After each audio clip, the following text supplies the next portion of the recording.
My name is Nelly Kwasunwi, and this is Hand in Hand Community CIC.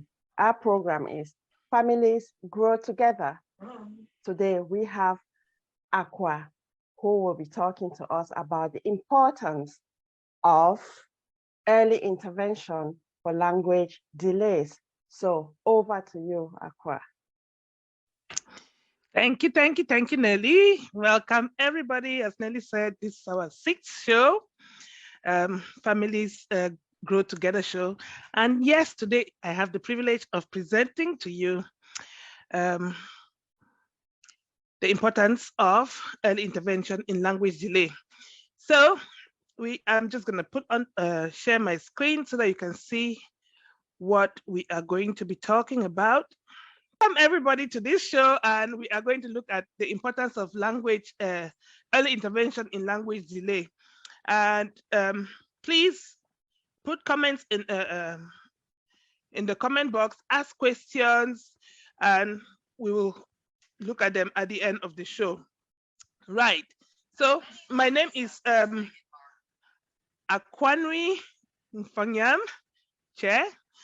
And I'm going to give you a better introduction as we go along. So we're just going to look at the agenda for today. We'll look at introductions, which we have done. We'll look at some definitions. We'll look at the causes and symptoms of language delay. We'll look at early intervention, what it is, why it's important, and what it looks like for you. And then we'll look at next steps. What should you be thinking about doing if you have concerns about your child's development.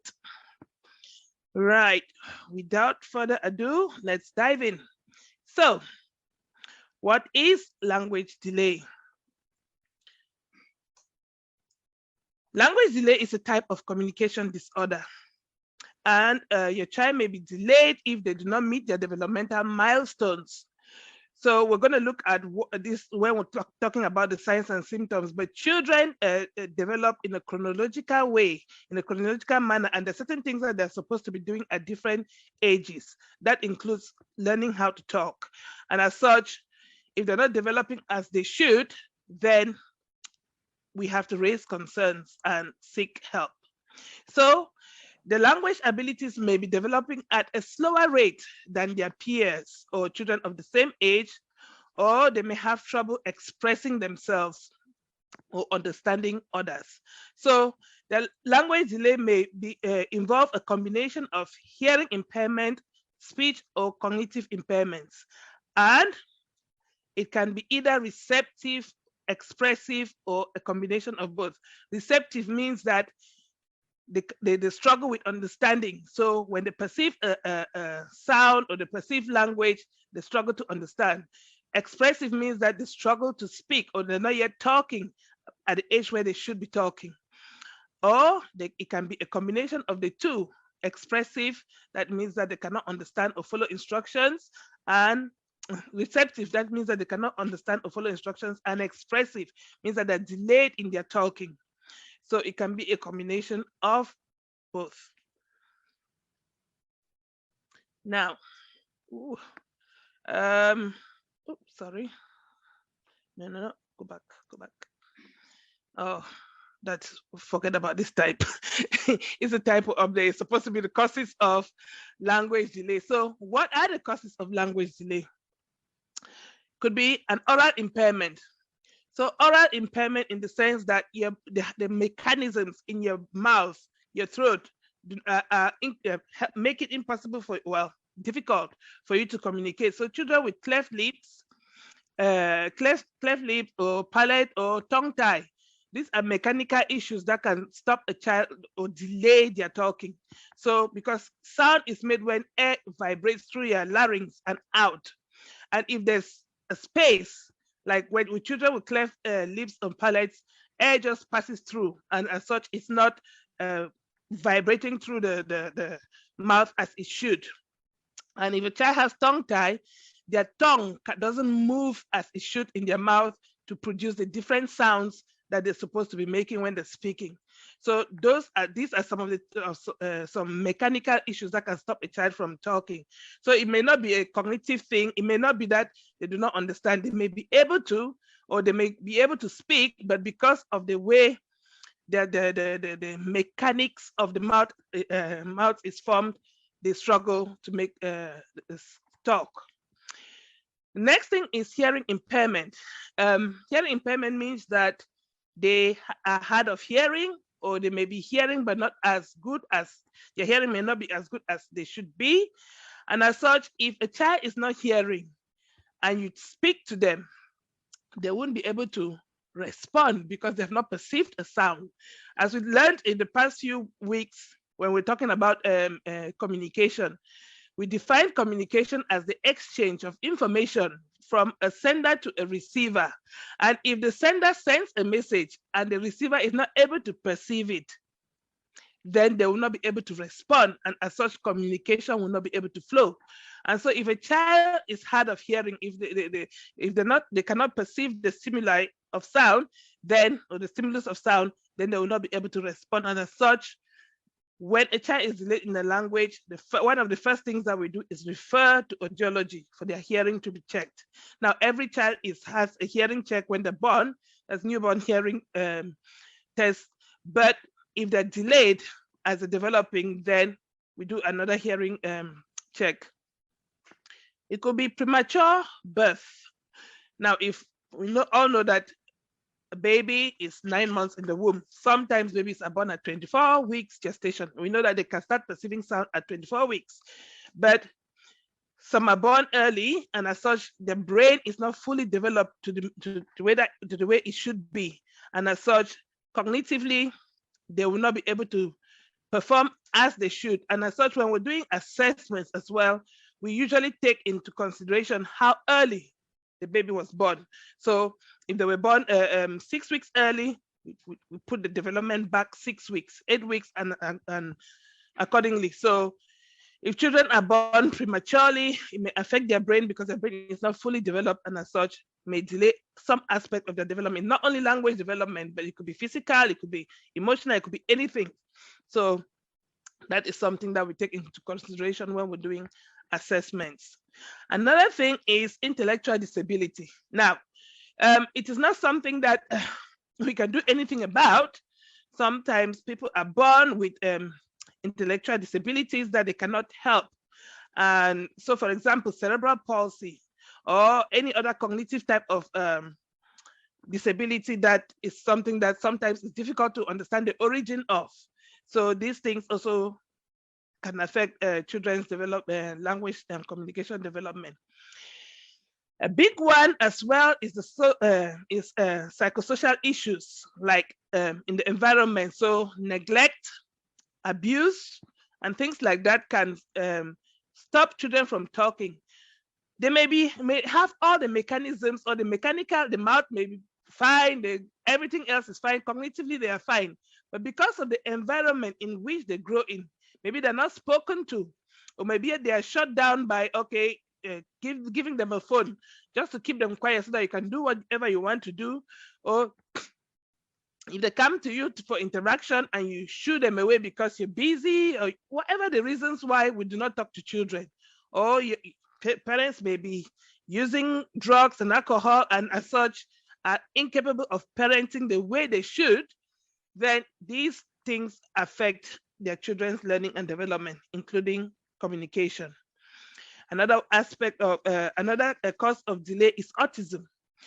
Now, we're not here to talk about autism. Autism is a whole topic on its own, but when children have autism, one of the things that's affected is their communication, especially the social communication.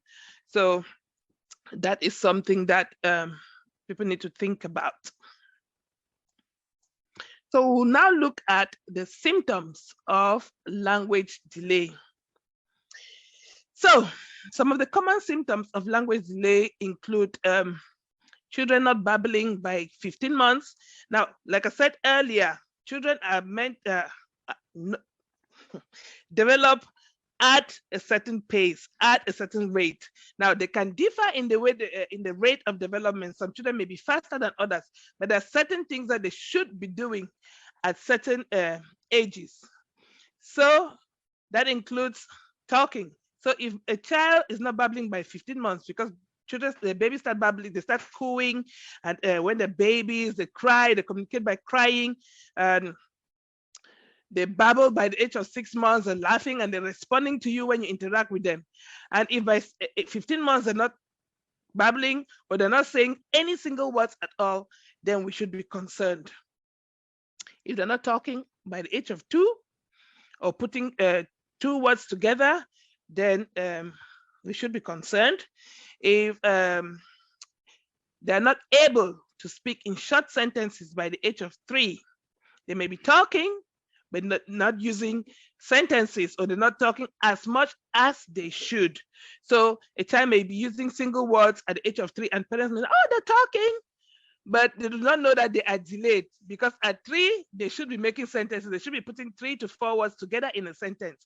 But if they're not doing so, then we need to be concerned. But because of lack of knowledge, sometimes when you visit parents and you say, okay, this is what this assessment has shown, your child is delayed, they say, oh, but they're talking. They can tell me that they want a biscuit or milk or drink or whatever, but not realizing that just talking is not enough. There are certain other things that a child should be doing at different ages. And because of the lack of knowledge or understanding of child development, sometimes parents miss these things. Another symptom of a language delay is when your child has difficulty following instructions, especially simple basic instructions like, go put this on the table, or put the book under the chair, or, go shut the door, or bring me your bottle. If they cannot follow these simple instructions, because at 12 months, a baby should be able to, you should be able to tell a baby that give me, and they give you. By 18 to 24 months, you should be able to tell them that go find your coat or bring your shoes, and they do it. So if they're not following these simple instructions, then you should be concerned about their understanding. So they may have poor pronunciation or articulation. That is what one of my kids had. They struggled with pronouncing certain words. So they were talking fine, but pronunciation or missing some consonants or syllables here and there was an issue.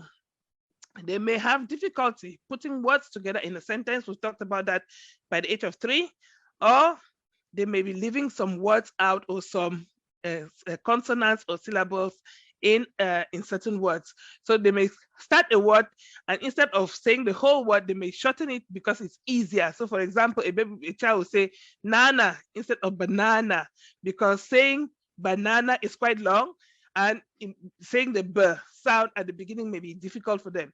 Or they may change dog, instead of saying dog, D-O-G, they say gog, G-O-G. So sometimes when children struggle with the language development, they find an easier way of speaking or of passing the message through. So those are some of the things that we need to be looking out for when we're looking at our children's development. Now, why am I doing this? This, I don't know if it's a call or but 2 of my kids have been delayed in the language development. One, I did not know. So when I put knowledge there, it's not that I knew, it's lack thereof. So when you're not aware of what to expect, like I said, parents, you can go and visit the parent and they're not aware of what their child should be doing at certain ages. Well, I didn't know when a child should start speaking, or what they should be doing, or what kind of instructions they should be following. When my second daughter started speaking around 2.5, 3 years, but I wasn't aware that she was delayed because I didn't know any better. So we need to at least get the basics about child development. We need to know what to expect at different ages and stages in our children's development. Now, secondly, another thing is competency. We may know that our child is delayed, but not know what to do about it. My last daughter had speech disorder, sound disorder problems. And so I still wasn't aware of the existence of speech therapy until I was told about speech therapy. So it is important to know what to do, and not only know what to do and know how to do it. So if you're not aware of what to do, then it's important to find help.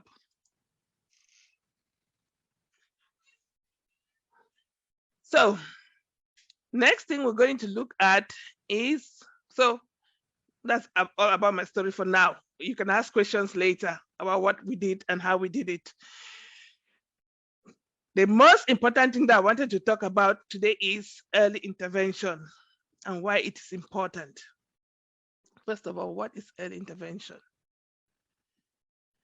Early intervention means identifying and providing effective support to children and young people who are at risk of poor outcomes. So this is a general definition. It is not specific to speech and language. So early intervention can be for health, can be for language delay, can be for physical development, can be for emotional development, or emotional problems, or depression, or whatever thing that can be identified early that can help people not have poor outcomes in life.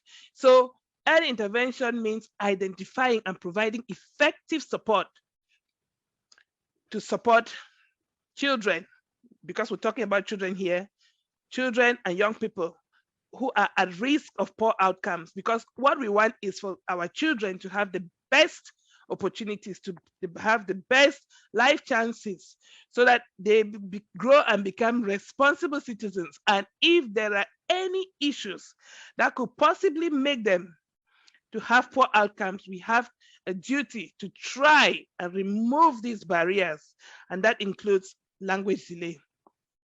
So effective early intervention works to prevent problems occurring or to tackle them head on when they do occur, because there is no way that we can mitigate for every situation in life. So if we can provide services to help prevent issues from occurring, then we should. Or if we identify that these problems have already occurred, then we should put support in place to stop them getting worse. And it helps to foster a whole set of personal strengths and skills that prepare a child for adult life.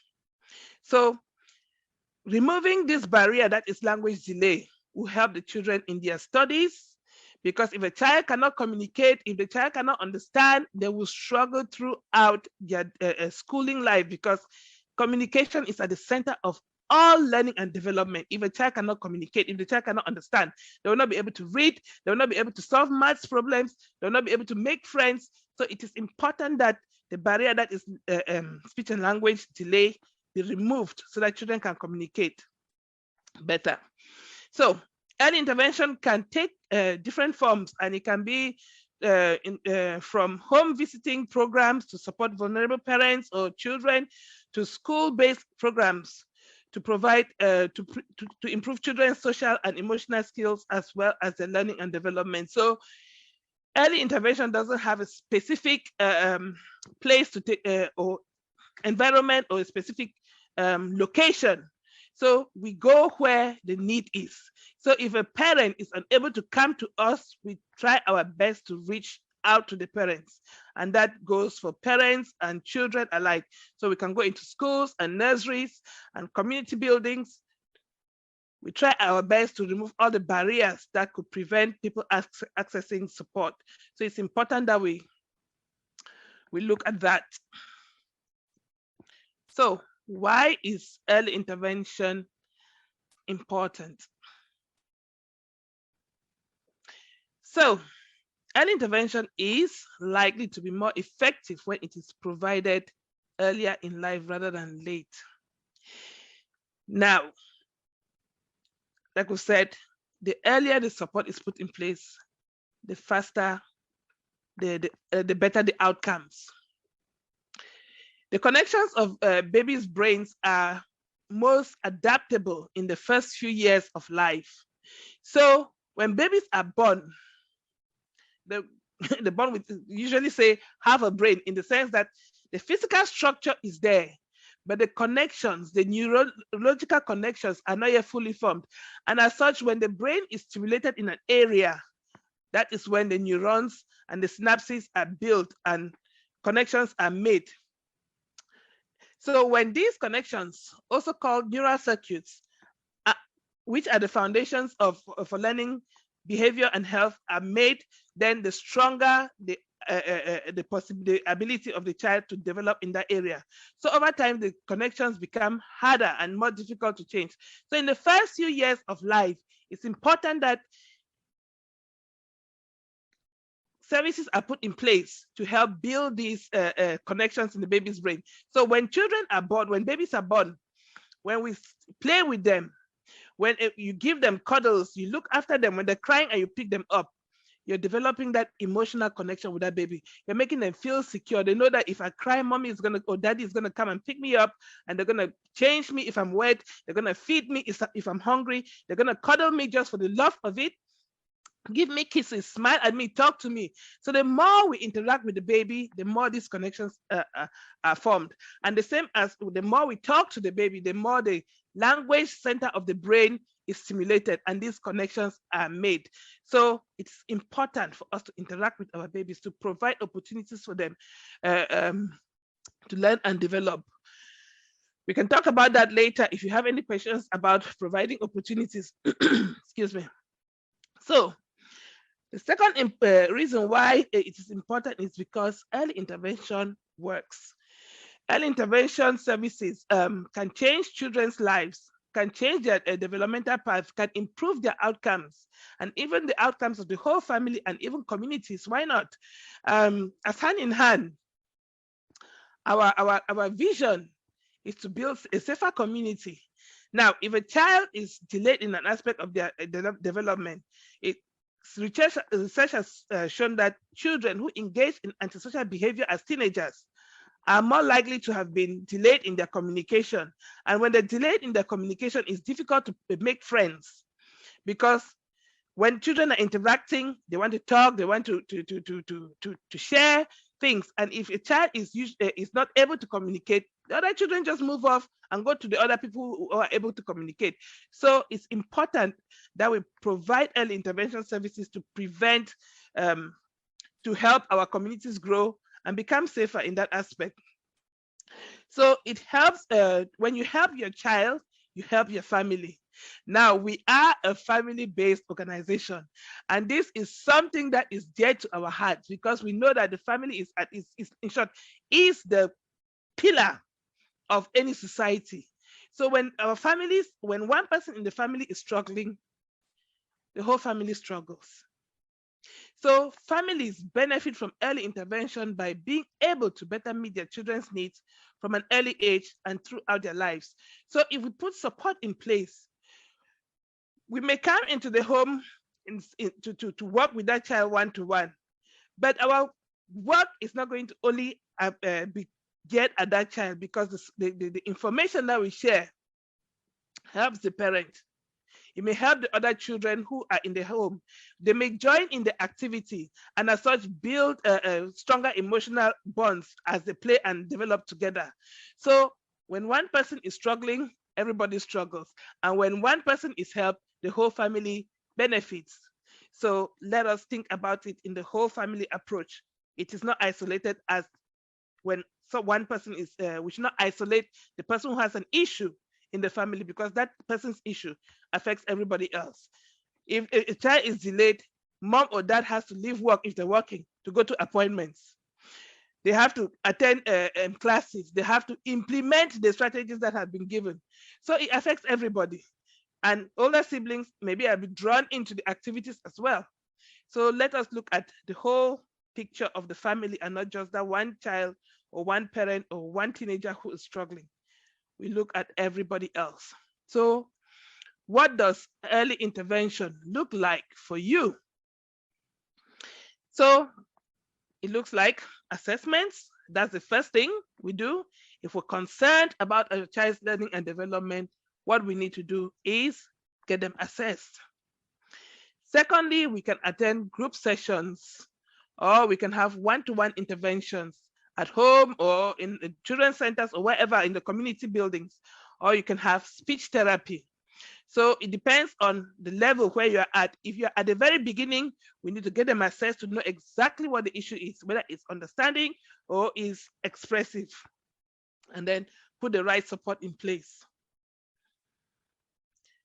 So what do you do if you're concerned about your child's learning and development or their language development? So obviously the process is different from in different countries.